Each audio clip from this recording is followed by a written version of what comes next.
Yeah. I don't even need these on. Yay. Well, I will. Oh my goodness. I will to read my notes. How many notes have you got there? Oh, I don't even know what I wrote.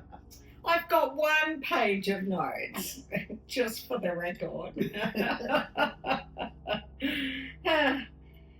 So, I think it was maybe June or something last time we were together. Like that, yes. Yeah, so we had a lot of trouble working out what episode we were even up to, and I must have not processed season 2, episode 1. So I'll have to look through the archives. So we just did season 2, episode 2, after me going to America and Prague and Cathy doing, I thought she did all the stands, but which stands did you do? I did Kyrgyzstan, Kazakhstan, Tajikistan, and Uzbekistan. So apparently that's all the good stands. They're the good stands. Yeah, you don't really want to go to the others. Right. No. And we therefore have just eaten the most amazing meal while we caught up and watched things that were all based out of the stands. Yes.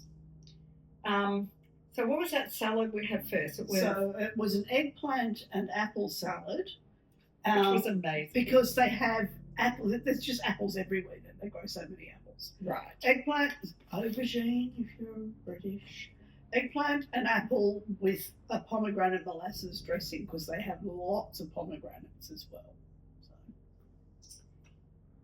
And then we did the best pumpkin soup. That was the pumpkin soup because while I was there, it was autumn, so there were loads. Everything was pumpkins, and so it was pumpkin with ginger and orange juice and orange zest. Yeah, and you had it grated so fine and so long. It was amazing, the little bits of zest that were in there. And we drank green tea with our soup, which was pretty amazing. They always serve green tea for preference, black tea if you insist, but yeah, hot drinks with hot meals is what they say. And so that's what we did. And then we had the main meal. So yes, then we had the main course. I did warn Katrina at the start. 5 courses really, because we had nuts and halva outside with cherry juice when I arrived. So this is 5 courses. We've got an Aussie fly and it has gotten really into persistent. So wrong. Yeah. So the main course. So the main course was it's meant to be a beef stew with potato and carrot and other veggies, capsicum, peppers. But because Katrina doesn't eat meat, I put in mushrooms. And because she can't eat tomatoes, because it should have had a tomato-based sauce, I did let's make it taste a bit like tomatoes with lemon juice and a few other bits and pieces. Which was great. It worked really well. And that's with dill noodles. So the noodles are made from fresh dill that's whizzed up with flour and egg and water and a little bit of salt and hand rolled. The recipe says till it's the thickness of a cat's ear. Isn't that my God, the thickness of a cat's ear. It's very tricky. And then you had to run and find a cat and pinch its ear to check, did you? Come here, local cat. So, and I was really chuffed with those because it was the first time that I made them, and they looked a bit more rustic than the ones that I had in Uzbekistan, but they tasted right and the consistency was right. And then you have that with sour cream, but we had vegan sour cream. Yeah. So because that's what they do, and everything comes with sour cream or yogurt, and there's lots of dill in everything because of the Russian influence in those countries. So, and then we just got some. And now we're supposed to eat fruit with the fly afterwards. Yeah, with the fly before the fly. Yeah, the fly's encouraging us to try and eat the fruit. So overall impression of season 2, episode 2, after like July or September, like 4 months without seeing any? 4 months of a lifetime, yeah. Yeah. Look, it was just really nice to be back to it. I think I just let myself just sit and enjoy it because you know we've done this season once, so I know what to expect, and so it was just I just kind of relaxed into it and made the most of it. And even though we did have some technical issues, and it did keep... It was a day of tech. Yeah, pausing, and then it kept losing its internet connection. Don't know why. So, one episode took quite a long time to watch. But, and each time we had big tech issues, we just went and started the next course. Go and have another course. And then we'd come and go, let's try again. So, So I just really enjoyed being back in the world of Wheel of Time. It was lovely to be back into it. And I meant to re-watch all of it after coming back from Prague. You know, because I've been to all of these locations and I haven't watched even one. So I was really enjoying being able to like start watching a little bit again. Yeah. So what have you got in your notes? I didn't. Well, not much actually, because I furiously wrote some notes at the beginning. I did at the start. Yes, and it was about the Oath of Allegiance stuff. So that was between Lorraine and Varen. Yes. And so Moraine said to Varen, I need an Oath of Allegiance. And then Varen said, even oaths have loopholes. And there's this whole conversation about how sometimes betrayal is necessary. And I don't know if I haven't remembered something that happens or if it's something that it doesn't happen in this season, but it felt to me like that whole conversation was not really about the oath that Moraine had just suggested, but it was something much, much bigger. And also, I mean, the other thing about even oaths have loopholes and betrayal may be necessary, doesn't sit comfortably with this Koala Sedai claim of, we never lie, and it's like, betraying an oath is kind of lying, isn't it? Betraying an oath. Okay, so you think that it's an oath that's going to be betrayed? Well, it felt to me like that was, yes, that was definitely, because previous, not like in the same conversation, Varen had been talking about all these books in the library that talk about prophecies and blah, blah, blah, blah. And so it's like, okay, there's somewhere in all of this, there's a big story with a betrayal of an oath. Right. And so you think that it might be linked to that prophecy? Do you remember any of those things that she talked about in the prophecy? She talked about a place first. She talked about something head. Toman Head? Toman Head. So where's Toman Head? I don't know. Oh. Do I not remember? You must not remember. Okay. Yes, I don't remember Toman Head. So she talked about Toman Head. Oh. Well, actually, that's interesting. So I'm going to have to research, looking at that as to whether they specifically talk about Toman Head again. I think they do. Yeah. And there was something about someone with a brand on the back of their hand. What was it before the brand? Something about a sword. Yes. What kind of sword? I don't remember. Oh, flaming sword of flames. Yeah. Flaming sword and a branded hand. And you don't remember that either? No. Oh, this is really good. I don't. This is really good. So because you probably didn't even really hear any of that the first time round, because you're just taking it in. Yeah. And even though you don't remember what that means, you're going to remember it this time. Okay. So that's really good. So it's battles in the sky. Yes. And flaming swords and branded. Oh, okay. Well, no, I do remember that. Okay. It's... Yeah. Okay. I don't remember all of it, but I do remember the battle in the sky and what... Yeah. But anyway, I still, the whole oaths have loopholes thing. Yes, I just thought, have I forgotten that there was an oath that was betrayed, or is this something that's still to come? I don't know, because it's been a while. Clearly, as we've just established, that's good. I've forgotten stuff.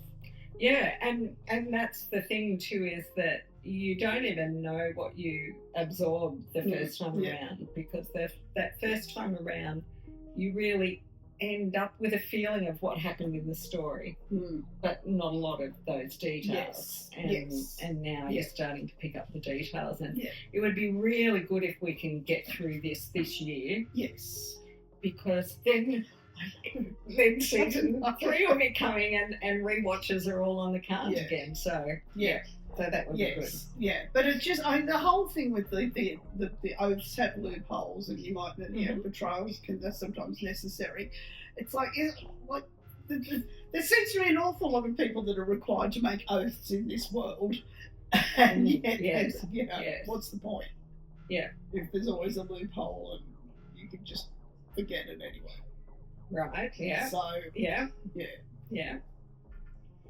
So what do you think it is that Vera knows? Because she's certainly, I don't know. And because the first time we watched this and you were like, oh, Vera, I'm Team Vera, and it's like, I still don't get this because we didn't, I don't think there was anything in season 2 to really put that into context of why would you be Team Vera and not Team somebody else.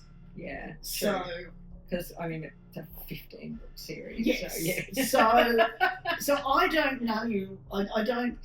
And a lot of people would say I'm Team Elaine, right? So it's like, I wouldn't. Oh, she's just the daughter of a granddaughter. Yes. Yeah. I still don't trust Elaine, but anyway. Now this is good to know. You don't trust Elaine. And that was my initial reaction to her the first time through. And although we then subsequently saw her do some okay things, I still don't, and I don't know why, but it's one of those gut feelings rather than anything specific. Yeah. Yes. Yeah. And I think, I don't know, she feels like a politician, like she knows the right things to say. Oh, she certainly, to get on the right side of someone. Yeah, Well, being the daughter heir of Andor, she's been very well trained. Yeah, that's for sure. Yeah.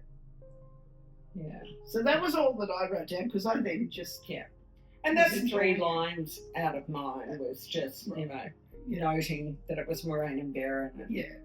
And I often write little questions down just to ask about certain things. Yeah. And so what have you... So that was it. That's it. That was it, because it was just then like, I'm just so enjoying it. Then she was just right back into it. Well, that's all right. The next thing that I wrote down was that scene in the foregate where Rand attacks Loghain's care worker. Is that his job description? Yes. Yeah, and just, I don't know. That scene really disturbs me to see Rand behave so, not just violent, but right? Yeah. Ruthless. Yeah. That's it's not a side of him that we've seen really before that. Yes. It's like he's got something he wants, and so he's going to harm this bloke. And it doesn't matter. And they, like, he just sits or stands there and watches him for all that time to just pick the right moment to attack. Yeah, it is very cold. Yeah, that real premeditated. Yeah. You can, Even though he looks shocked afterwards, you get that moment when he's like, no, and he, as though he didn't realise even he would go so far. Yes. He doesn't was stop not him. intending to just pull inside and have a chat. No. You know? And even though he might feel a little bit shocked, it doesn't stop him from then going and doing what he was wanted to do in the first place, which is to take the And he didn't job. get him any help. Yeah. He still just left him there. Yeah. Yeah. Yes. Yeah. So, it kind of looks, and it looks just as bad every time I see it, even seeing how the whole season plays out. Yeah, just going back to that that side of him. So, do you think that that's something in Rand's nature, that it's something about the change on Sodine, that it's straight, like just... I think it's just being human. You know, we've just seen the soft side of him up until now, like in the kind, thoughtful, loving side that really... And the little puppy. And the puppy side. And it's just, he's grown up and he's flawed. And I don't think it's a taint thing. That's just not how it felt to me. It was just his, he's dealing with difficult adult decisions. Not always making a good choice. No. Anyway, that's what Yeah. Now I need my glasses to even read my own. Oh, yeah, okay, it's just a little chuckle. That Elaine is going to be switched on the shoulders. Yeah. In the books, and we will see it alluded to, they do not switch them on the shoulders. Oh, okay. No, it was definitely on the behind. Right. It was definitely, you're going to get your ass whooped. Yeah. Okay. So it's a bit of a chuckle that it's just said that way in there. But and that was one little redeeming feature of Elaine, was that she wasn't going to get one of her staff into trouble. Yes. Yeah. I know, she's just too winning. I know she's too smiley. She's very British. What's behind the smile? Yeah. Well, we'll just note that little one down. Yeah. I really liked the comment from Moraine that when she barely put her hand on Land's sword, when she was talking to him later about how they met, and the fact that he could cross 10 yards in a blink. Yeah. Because we saw him do that in season 1. Yes. When Nynaeve was at the window to his adoptive family, and all of a sudden he was outside, and it was like, yeah.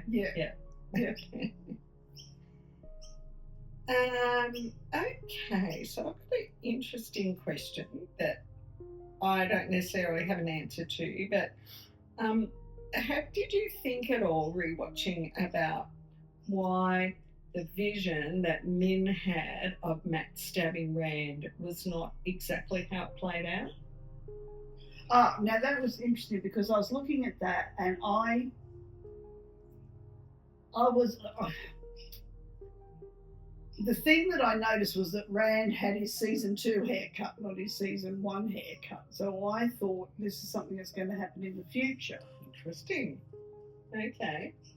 Yeah. But I must confess, forgotten that he'd already attacked Rand. I'd forgotten that. It's been months. What? Yeah, I'd forgotten that Matt had attacked Rand. When did Matt attack Rand?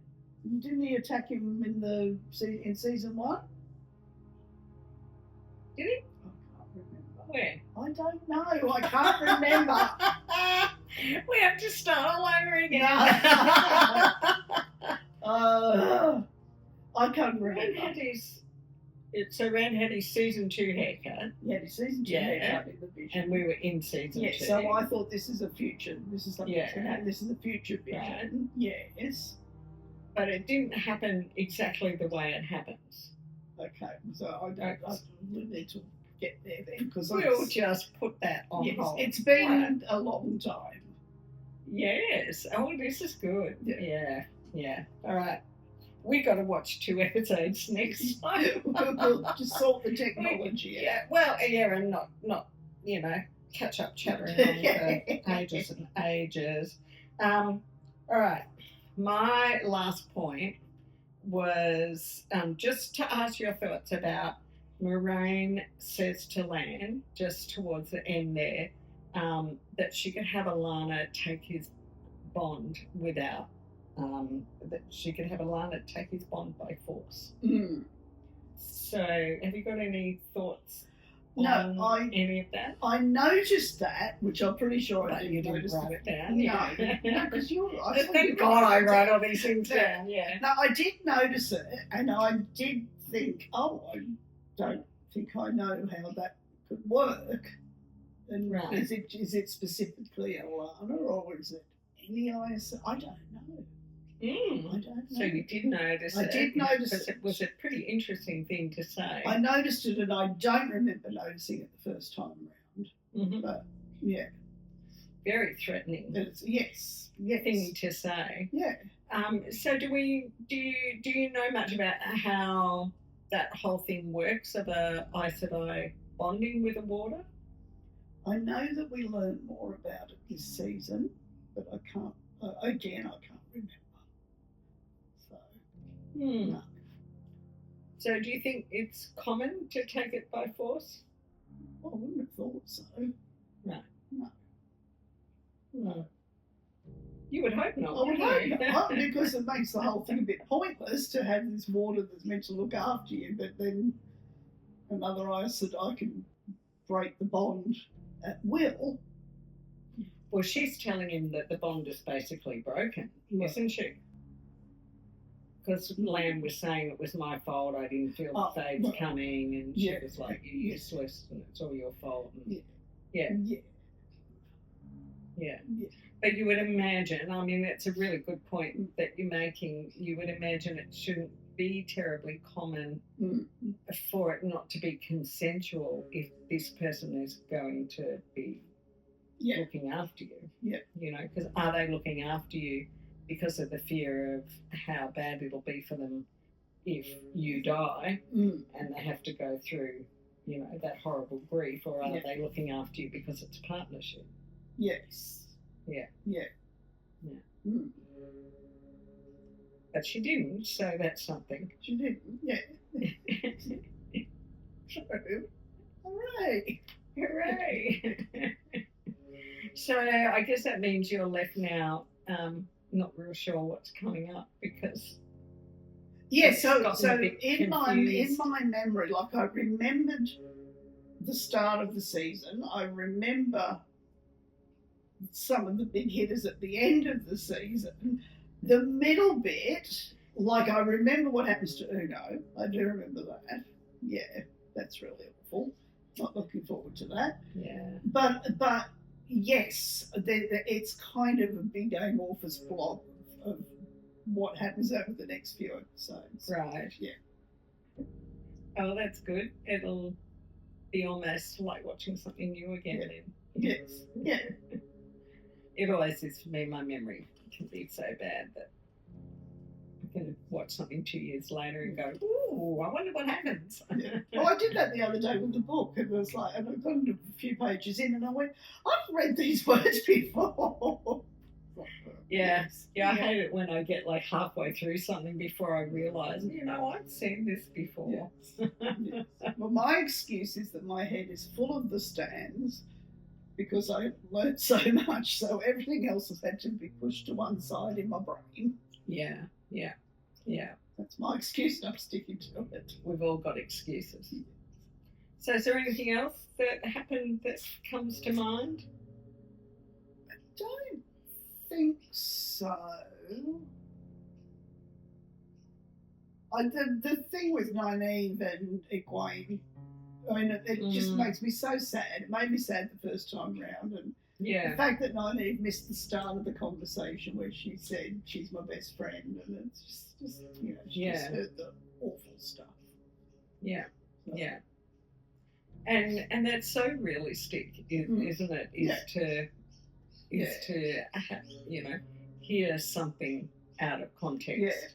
I mean, it would have been hurtful even in context. Oh, yes, the fact that she said she's my best friend and here's all the things that I don't like about what's happening. And it's all about her and not me.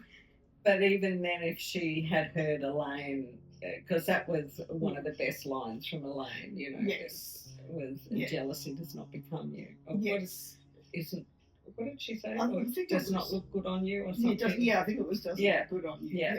Even if she'd heard that, to contextualise that Egwene was jealous of stuff and therefore was whining, you know, would have helped soften it all a little bit. But it's not a good look on Egwene, is it? It's not a good look on anyone. Come on. You know. Yeah. No, it's definitely not a good look on anyone. So, and I love the interaction between Matt and Min. Min? Min. Yeah. Min. I don't know. They just, Yeah. It's, and I was trying to remember, and I'm sure we'll find out maybe in the next episode, but because Leandrin's put her there deliberately, hasn't she, from memory? Correct. But I couldn't really remember.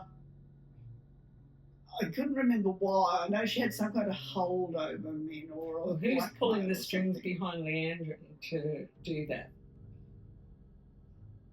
Hot mate. Yeah. Yes. But yes. Anyway, I just really like their interaction because they seem that they just seem really relaxed together and I don't know. Yeah. No, they're a good pairing. I liked them as a pair. Yes. Yeah, I agree. They're a good pairing. Yeah. Especially for where Matt's at. Yes. At the time, Min is a really good pairing for him. Yeah.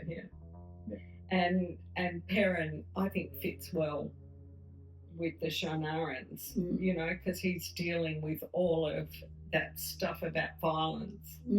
Yes. And you've got him there with the Shannarans and Loyal. Yes. You know, which is like those two opposites that he's travelling there with while he's trying to toss up all of what's happening.